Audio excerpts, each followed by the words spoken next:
Welcome to the Family Builders Podcast. No matter what our family dynamic is, we can all use some help from time to time. Our hope and prayer is that this podcast is a help and a blessing to you each and every week. And now our host, Pastor David Moore, and co-host, Pastor A.J. Harold. Hello, fellow builders. Welcome to another episode of the Family Builders Podcast. This again is your host, Pastor David Moore from Lakeview Baptist Church in Newcastle, Oklahoma. And joining me, as always, my good friend and faithful co-host from high atop the Hollywood Hills in the beautiful palatial Crystal Studios, Pastor A.J. Harold. Hello, Family Builders. I wanted you to know that introduction that you just heard was actually pre-recorded. Pastor and Mrs. Moore are making their way from Oklahoma to sunny Southern California.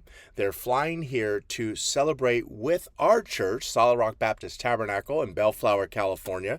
They're celebrating with us our 10-year anniversary, and we've invited them to preach and teach and fellowship with us Sunday, Monday, and Tuesday. And so today, as I'm recording, they're actually traveling from Oklahoma to Arizona by way of plane, from Arizona here to California by way of plane, and then we'll be together this evening in preparation for Sunday, Monday, and Tuesday services. So this week, like last week, Pastor Moore, he had to fly solo, no pun intended, but now I am flying solo, and so I just wanted to share a few things with you to hopefully be a help and a blessing to you this week on the Family Builders Podcast.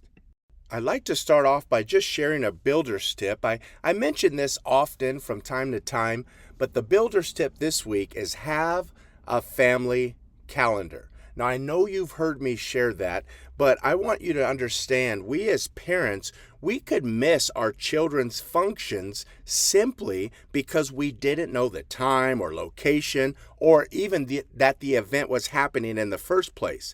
And since we didn't know, what we do is we schedule something that then presents a huge conflict.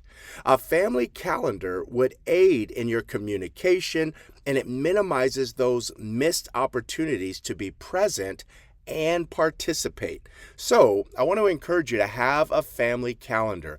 Our family, we have an electronic family calendar, and I think we even paid for that app, but we also have a calendar in our living room. And so I would encourage you, whatever by any means necessary, get a family calendar.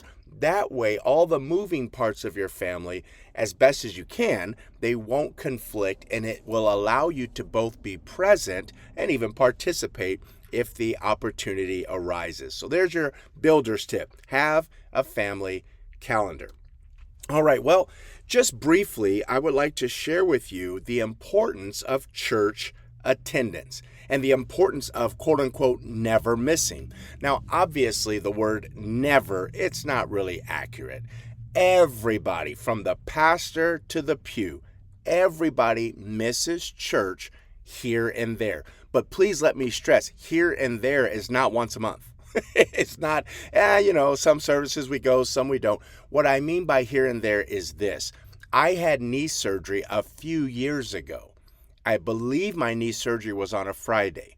I really thought I could go to church that Sunday, but there was just no way. I was not ready. I was not able to just get up and be there. And so there are things that hinder you. But what I mean by never miss is never make the decision to just go, yeah, I'm not going today. I just don't think that's wise at all. So what I'd like to do is just share a brief testimony of my life personally from childhood all the way up till now. And so since I'm alone, I will be short, but I just wanted to encourage you by sharing my testimony from the perspective of a child. So we were reached, my family was reached, my mom, dad, and my brother and sister, we were reached ultimately because of the Christian school ministry of a church. There were other ministries involved, but the Christian school ministry is something that attracted my dad and my mom to allow us to be a part of that and get out of the government school that was available. And so we started going to a Baptist school, a Christian school, and that through a series of other things. I mean, I like the bus ministry. There was, of course, Sunday school. I mean, just different ministries of the church. But because of that, my mom and dad eventually came to church and got saved. But what I want to say is we were involved from the beginning, mostly because of the Christian school ministry. Well, in the Christian school ministry and in the Sunday school ministry, they had all sorts of programs like the Patch the Pirate Club. If you're familiar with that, I don't even need to explain it. You're going, oh yeah, I know what that is. If you don't know what that is, it does kind of sound weird that a church would have a ministry called the Patch the Pirate Club, because you're thinking, pirate? How does that fit in? But it's a music and drama ministry. And really, my passion and love for music, it's attributed to many things, but most of it, I would say, is the Patch the Pirate Club. Learning songs, learning how to have fun with other believers, children, and just really being poured into. And so it was a blessing to be a part of the Patch the Pirate Club. I want to just fast forward through my life and really keep this as short as possible, but understand everything our church did. Most of the ministries that they had, we were involved in. I say most. Obviously, some things a man is not going to be involved with, like the ladies' ministry. Or we were out soul winning, but we weren't part of the nursing home earlier on. Later, I learned how to preach and learned how to lead singing in the nursing home ministry. So you're not involved with every single ministry of your church initially. But if you value families, if you value church attendance, and what I mean by value it is this: get to the point where your children never have to say, Mom, are we going to church today? Dad, are we going to church today? Mom, are we going to prayer meeting Wednesday night or Thursday night or Tuesday night or whatever night it is? Mom, are we going soul winning? Dad, are we? Get to the point where your family says, what time are we leaving? What time are we going to Sunday school? What time are we going? What time are we leaving for prayer meeting? When's that next activity? Hey, parents, when there's a youth activity, your child ought to be there. Even in the summer. During the summer, our church would have a baseball league. And it was awesome. My dad was my coach. My dad with another friend of mine, his dad, they ran the whole league. So we were there all day. And all those little things, for me, is literally a part of church attendance. It's not just Sunday and Wednesday or Sunday and midweek. Somebody said it takes 3 to thrive: Sunday morning, Sunday school, and Sunday night. Or some say Sunday morning, Sunday night, Wednesday night, 3 to thrive. And as I got to be a youth pastor, I realized it takes 7. 7 for success. That's the way I say it. It's every day. And so all these ministries that I, as a child, were a part of, by the way, Mom and Dad, not by my choice.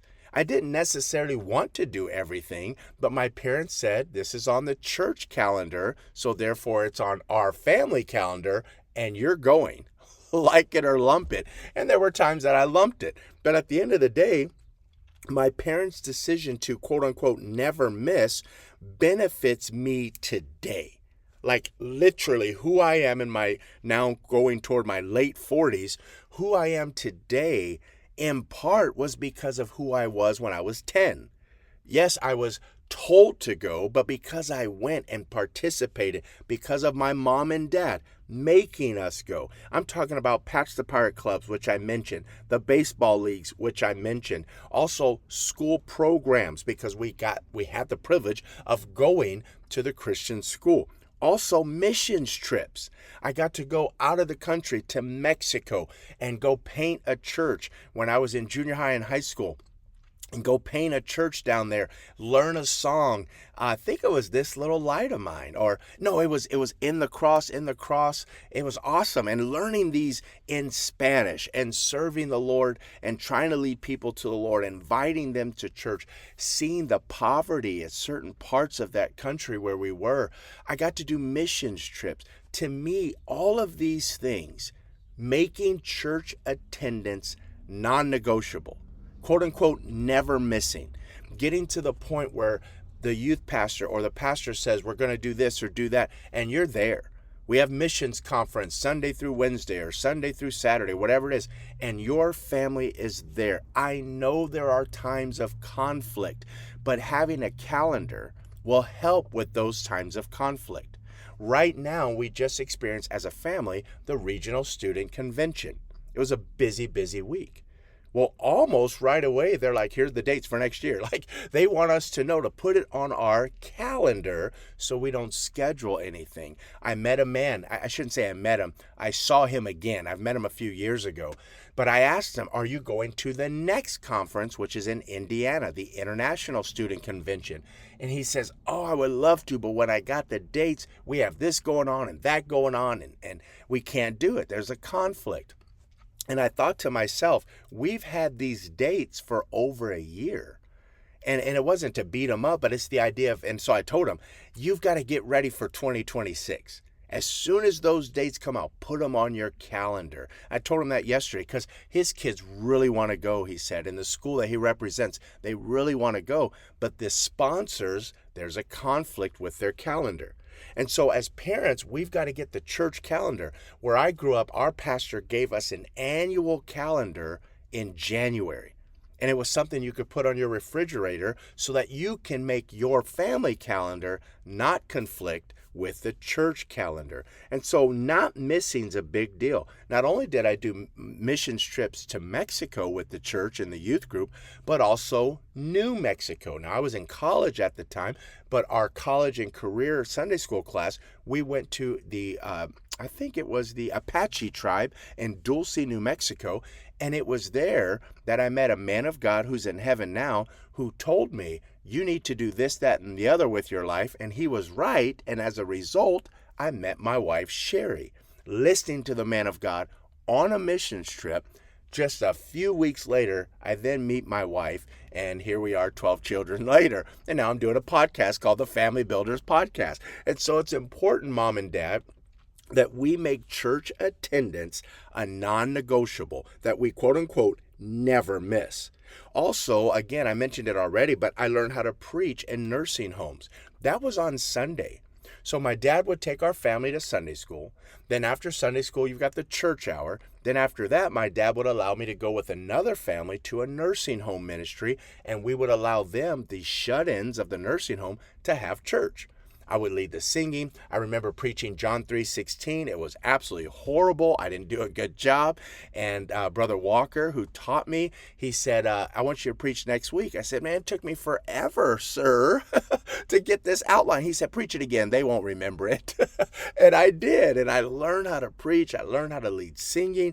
Why? Because my dad, because my mom, they valued church attendance. We, quote unquote, never missed. Not just that, but also the Emmanuel Baptist Rescue Mission in downtown Los Angeles. So now I'm going with the senior citizens in society, and now I'm going to the down and out of society, those who are stuck with alcohol addictions and drug addictions, and they're runaways of every age and every stage, some former military who just couldn't adapt back in, and now I'm learning how to preach there at the Emmanuel Baptist Rescue Mission, and I'm preaching and I'm learning and I'm serving. All of these things happen not because I was spiritual, but because my mom and dad said, we are not going to miss. We are going to participate. And I believe we went to the mission every Monday. We are not going to miss. We're going to participate with all of the church events. Also, my dad played in a softball league at the church. And so we went as a family and had fun there. And so all these things play a part in building our children up to be who they're going to be later. And so I'm thankful for that. How about youth rallies and Bible camp and conferences? And I can go on and on and on. But realize church attendance is non-negotiable. So Mom and Dad, let's get to the point where we, quote unquote, never miss. We just don't miss. It's not an option. Get to the point where our children say, when are we leaving? See, this is where I'm at today. And I'm going to close with these thoughts. This is where I am at in my life today. I did not have a choice when I was a child. You are going, and that's final. You are going, and that's final. Well, now as an adult, I obviously have a choice. Nobody can make me go, but I want to go. I'm all in. And now I went from being the child who was being poured into to now being the adult who was pouring into children. My life verse is 2 Timothy 2:2. And the things that thou hast heard of me among many witnesses, the same commit thou to faithful men who shall be able to teach others also. So now I have a desire to, yes, continue myself, but also encourage young people to continue. So this week, Tuesday, Wednesday, and Thursday, for about 7 hours, maybe 6 hours each day, I was a judge at the Regional Student Convention. And I judge different events. One is called Pace Bowl, one is preaching, and the other is the one-act play, puppets, and things like that. It was awesome. But what I got to do is pour into these students, and I got to do that all week. So Friday, we have the awards ceremony, and it was a constant amount of young people coming to me. Can you sign my thing this week? Can you sign my thing this week? Not that I was someone famous. I don't mean that. But the idea is this. They were impacted and they wanted to remember. And so I signed my name, Pastor AJ, and then I put never let up. I put that on each one. I said that every time so that they understood that's what I was writing. And one of the boys said to the other students that were waiting, he said, yeah, that's his thing. He said, that's his thing, pointing at me, never let up. That's his thing. Hey, Mom and Dad, let's let our children know that church attendance, yeah, that's our thing. We're not going to, quote unquote, ever miss. We're going to be faithful. We might hear them say what time we're leaving, but we'll never hear them say, are we going? We'll never hear them say that. They know we're going because we've made church attendance very, very important, including all of the ministries of the church that we can participate in as a family.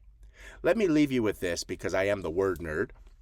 The word continue means to last, to be durable, to endure, to be permanent. Family builders, let's continue. Let's last. Let's be durable. Let's endure. Let's be permanent. Let us value church attendance and all of its ministries and never let up. Thank you for listening to the Family Builders Podcast. Please subscribe and share this week's podcast with your friends and family. Also, if you have any questions for either of us, please do not hesitate to email us at familybuilderspodcast@gmail.com. Who knows? Maybe we'll even answer your question on one of our future episodes. Until next time, Family Builders, never let up.